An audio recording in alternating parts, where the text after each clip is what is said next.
ମୂଲ୍ୟ ଲୁହର ହୋଇନଥାଏ, ମୂଲ୍ୟ ତ ତାହାର ହୋଇଥାଏ ଯେ ଠିକ୍ ସମୟରେ ସେହି ଲୁହକୁ ପୋଛି ଦେଇଥାଏ।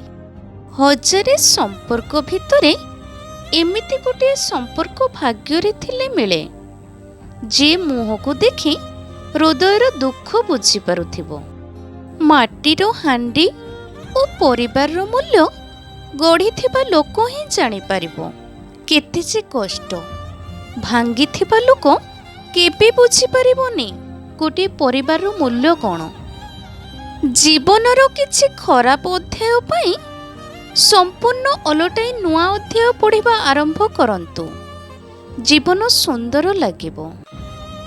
ସମସ୍ତେ ରାଧା ହେବାକୁ ପସନ୍ଦ କରନ୍ତି, କିନ୍ତୁ ସୀତା ହେବାକୁ କେହି ପସନ୍ଦ କରନ୍ତି ନାହିଁ। କୃଷ୍ଣ ପରି ପ୍ରେମ କରିବାକୁ ସମସ୍ତେ ପସନ୍ଦ କରୁଛନ୍ତି, କିନ୍ତୁ ରାମ ପରି ପିତୃ ସତ୍ୟ ପାଳନ କରିବା ପାଇଁ କେହି ପସନ୍ଦ କରନ୍ତି ନାହିଁ। ତୁମକୁ ଭୁଲିଯିବି, ଏତେ ବି ଦୁର୍ବଳ ମୋ ପ୍ରେମ ନାହିଁ। ଅନ୍ୟ ଜଣକୁ ପ୍ରେମ କରିବି, ଏତେ ବି ନୀଚ ପ୍ରକୃତି ନାହିଁ। କେମିତିକା ଜୀବନ ଇଏ! ଟିକିଏ ଭଲ ପାଇବା ପାଇଲେ ଯେଉଁ ମଣିଷ ଖୁସି ହୋଇଯାଏ, ଭଗବାନ ତାରି କପାଳରେ ବେଶୀ ଦୁଃଖ ଲେଖିଥାନ୍ତି। ଜୀବନ ଏକ ଖାତା ପରି, 2ଟି ପୃଷ୍ଠା ଭଗବାନଙ୍କ ପାଖରେ ଲେଖା ସରିଛି। ପ୍ରଥମ ପୃଷ୍ଠା ହେଉଛି ଜନ୍ମ, ଦ୍ୱିତୀୟ ପୃଷ୍ଠା ହେଉଛି ମୃତ୍ୟୁ, ମଝି ପୃଷ୍ଠା ଗୁଡ଼ିକ ଖାଲି ଅଟେ। ତେଣୁ ସେଗୁଡ଼ିକୁ ସ୍ନେହ, ଶ୍ରଦ୍ଧା, ଭଲ ପାଇବାରେ ପୂରଣ କରନ୍ତୁ। ଗୋଟିଏ ଘରେ ସମସ୍ତେ ରହିଲେ ତାକୁ ପରିବାର କୁହାଯାଏନି।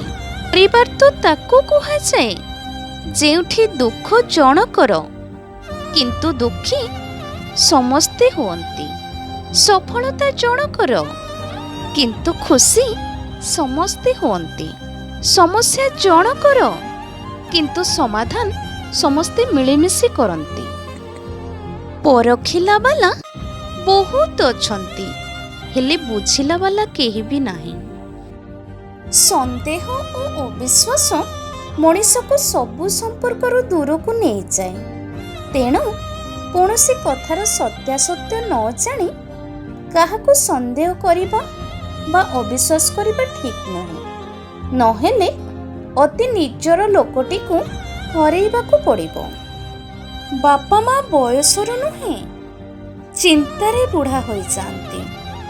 ଏହା ପିଲାମାନଙ୍କୁ କଷ୍ଟ ହୋଇପାରେ, କିନ୍ତୁ ସତ ଅଟେ। ଯେତେବେଳେ ପିଲାମାନେ କାନ୍ଦନ୍ତି ସାରା ସାହି ପଡ଼ିଶା ଜାଣିପାରନ୍ତି, କିନ୍ତୁ ଯେତେବେଳେ ବାପା ମା କାନ୍ଦନ୍ତି ନା, ପଡ଼ିଶା ତ ଛାଡ଼ନ୍ତୁ, ଘରର ଲୋକଙ୍କୁ ମଧ୍ୟ ଜଣାପଡ଼େ ନାହିଁ। ମାଗିଲେ ଦାନ ମିଳେ, ସମ୍ମାନ ନୁହେଁ। ସମ୍ମାନକୁ କିଣିବାକୁ ପଡ଼େ, ଯାହାର ମୂଲ୍ୟ କଠୋର ପରିଶ୍ରମ ଏବଂ ଧୈର୍ଯ୍ୟ ଦ୍ୱାରା ଦିଆଯାଏ। ପ୍ରେମ ଅଛି ବୋଲି କିଛି ପ୍ରମାଣ ନଥାଏ, ବାସ୍ ତାଙ୍କ ନାଁ ଶୁଣିଦେଲେ ଯଦି ହୃଦୟରେ ସ୍ପନ୍ଦନ ବଢ଼ିଯାଏ, ତାହା ପ୍ରକୃତ ପ୍ରେମ ହୋଇଥାଏ। ଜୀବନର ଚଲାପଥରେ ଅନେକ ଲୋକ କଷ୍ଟ ଦେବେ, କିଛି ଲୋକ ଧୋକା ଦେବେ, ତ ଆଉ କିଛି ଲୋକ କେବଳ ନିଜର ହେବାର ଅଭିନୟ କରିବେ। ଏସବୁକୁ ଅଣଦେଖା କରି ଜୀବନର ରାସ୍ତାରେ ଆଗକୁ ମାଡ଼ି ଚାଲ। ଦେଖିବ ଦିନ ଆସିବ, ନିନ୍ଦା କରୁଥିବା ମଣିଷ ବି ତୁମର ଗୁଣଗାନ କରି ଚାଲିବ। ହାରିବା ଗୋଟିଏ ସୁଯୋଗ ହୋଇଥାଏ। ଭୁଲକୁ ସୁଧାରିବା ପାଇଁ ଭୁଲ ସୁଧାରି ଚାଲନ୍ତୁ। ଦିନ ଆସିବ, ସବୁ ଠିକ୍ ହେବ ଏବଂ ଜିତିବାଟା ବହୁତ ବଡ଼ ହେବ। ସୁନାର ଲଙ୍କା ପୁଷ୍ପକ ବିମାନ ରାବଣ ପାଖରେ ଥିଲା। ରାମ ତ ବନବାସ ଦେଖିଥିଲେ, ରାଜସିଂହାସନ ତ କଂସ ପାଖରେ ଥିଲା। କାରାଗାରରେ ତ କୃଷ୍ଣଙ୍କୁ ଜନ୍ମ ଦେବାକୁ ପଡ଼ିଥିଲା। ଉର୍ଜା ମହଲରେ କୌରବ ରହୁଥିଲେ, ପାଣ୍ଡବମାନଙ୍କୁ ବି ବନବାସ ଭୋଗିବାକୁ ପଡ଼ିଥିଲା। ସଂଘର୍ଷ ସବୁବେଳେ ସତ୍ୟର ସାଥିରେ ଥାଏ।